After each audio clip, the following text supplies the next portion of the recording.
Right guys, we're here on the beach. You can hear the waves crashing against the sand behind us. I'm here with World Cup and World Football royalty and Bastien Schweinsteiger. I met him actually yesterday on the beach. I was sleeping and he woke me up.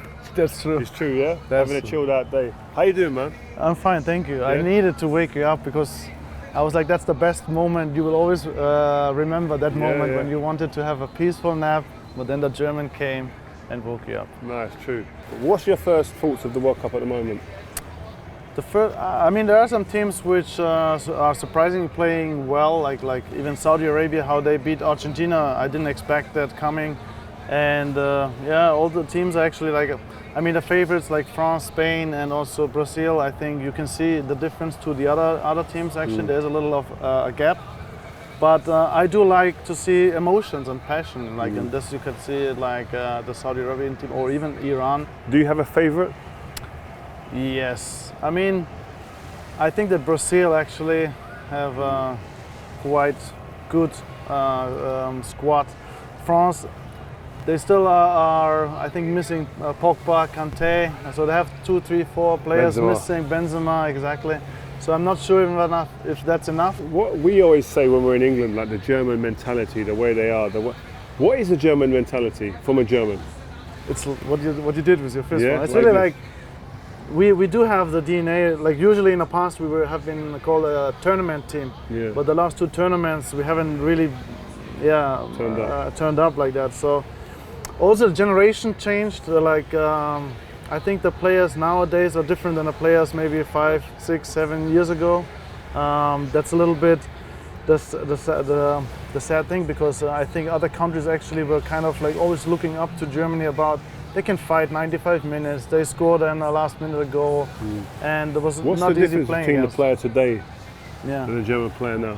I think they tried more focus on their football skills. Technique. They trust more that than maybe the passion to run and fight and do 120%, to give 120%. I think that's also what the fans are missing actually. I speak to some of the German fans and they always say like it's not really jumping over the energy to them.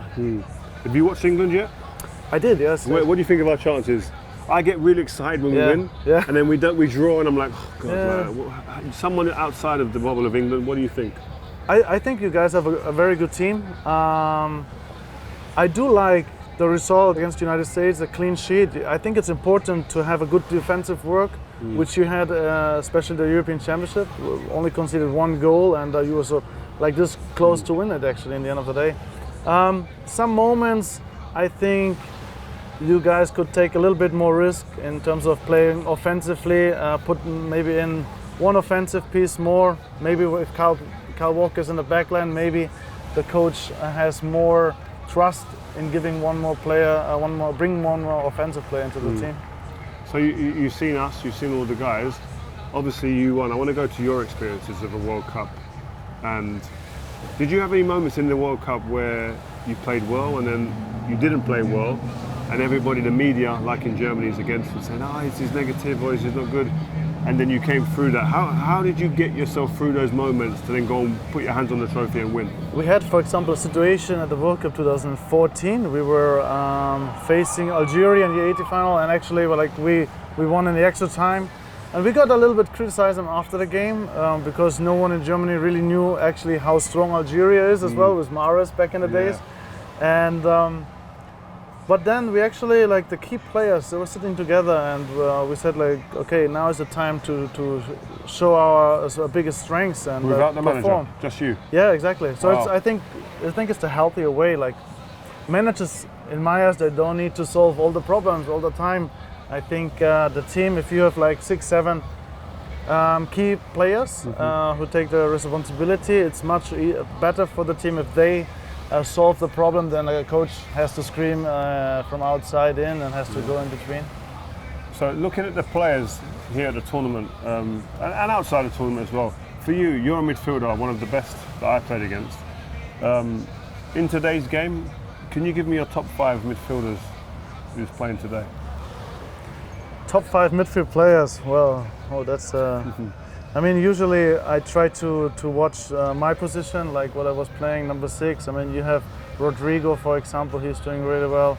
I do also like Declan Rice. I mean, he's really doing smart things on the field. I appreciate when someone is turning the head all the time and checking the things around, and this like the balance between offensively and defense. So that's very important nowadays. We have in Germany, we have Joshua Kimmich, for example, great player, but he sometimes moves out of the position and then there's a gap. So that's the thing what I watch. I mean, obviously Paul Pogba, I must say, if he is fit, he's amazing player. He can change everything. But you know, in the end of the day, it's also those kind of players. They are. It affects them, also the players around them. You know, so one good player cannot make the difference. So you need to have at least a few players next to you who understand what you're doing as well. Also, I've been asking a lot of the legends who I've been meeting along the way in the World Cup to name a couple of the most difficult players they had to play against in their career. Yeah. Can you give me a couple? Oh yes, there's, for example, I didn't like to play against Zlatan when he was playing at Juventus Turin, for example, or also the national team. He's like just a player who sees already the third option on the field. What do you mean, third option? What do you mean? That means, like, you know, it's easy, like when you get the ball, to find the easy option with the first pass or but for me to understand what happened next, you know. So there were like players like Ribéry had the same.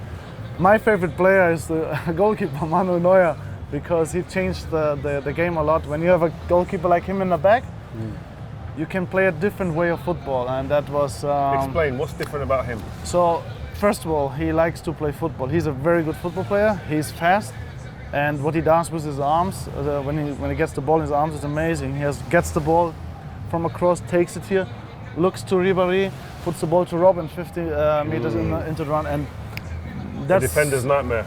When I'm defending against that, it's a nightmare. Yeah, so you can't really see what he's doing, but you as a teammate, you know exactly what he's looking for. So that was always a big change. And of course, like him, when you have it in the back, you can push up higher very easily with your back line, for example.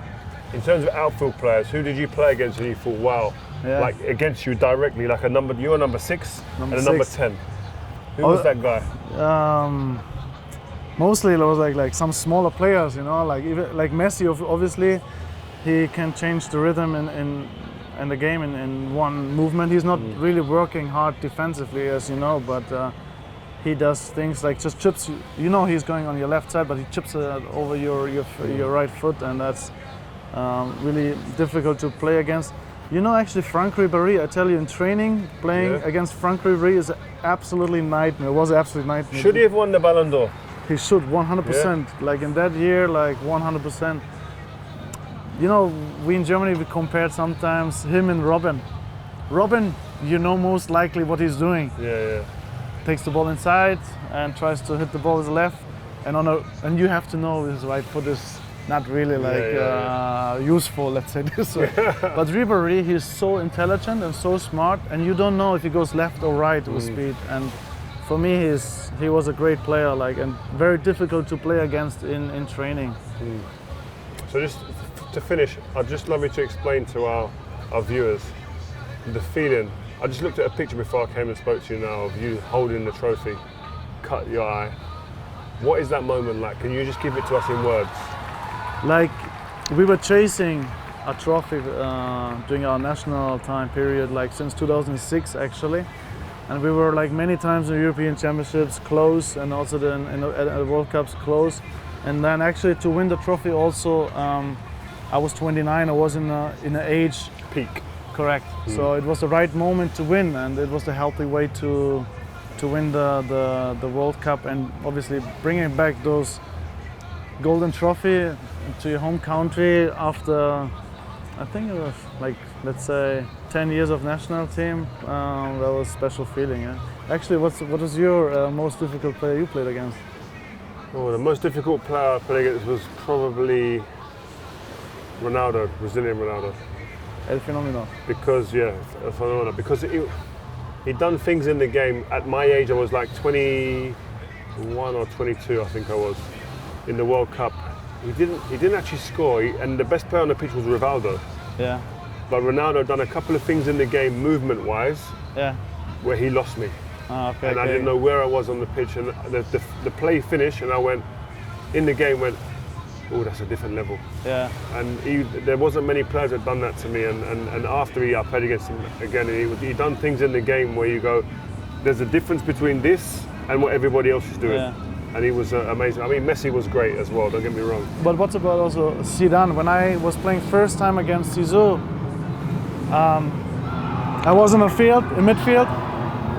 He got the ball, he made a movement before, and then the ball was literally like 2 meters there, his body there. I was here, there was no chance to take away the ball actually. I don't think I've played against anybody like Zidane, like you say, who gets their body in between you and the ball as perfectly. Yeah. And the timing of it, and then the motion, the way he played, it was like it's impossible almost to find the ball and see the ball because he was a big guy as well. And he knows exactly what he has to do next, like quick thinking, quick brain. Yeah, no, I love it, and I love talking about football, like the players who were difficult, like Thierry Henry maybe was another player who was like amazing. Yeah, and actually, like when I watch football, I try to not always follow obviously the ball, you know, what's the ball doing. I actually try to see what are the players doing off the ball. I think that's very important nowadays, that you have players who are actually involved in the game, even if the ball is not close. It's important what you said about, that's why I found it really interesting what you said about Declan Rice. And noticing he's always doing checking, and the best players do this. Yeah. So if you can't be a top player unless you know where the pitch is, where people are on the pitch, and it's an important part. And it's not always when you have the ball there. Yeah. Isn't it? I mean, back like Xavi and Iniesta, they had that a lot when we played. I mean, you also played Barcelona. You know how difficult they were, but they were like all the time with the head turning around and 1-2 touches, not more actually, and it was difficult. Last thing before we go, our friend Owen Hargreaves. How good was he? Owen Lee Hargreaves. I call him Owen Lee Hargreaves. He was very good, I must say. And when I was young, I remember him training alone, hitting the ball, passing against the wall at the Bayern Munich complex all the time, training, getting his movement, taking the ball, turning. So I was impressed. I was watching it actually. Okay, wow. And actually after the session, I asked him, "Can I get your cleats?" Yeah. He said no.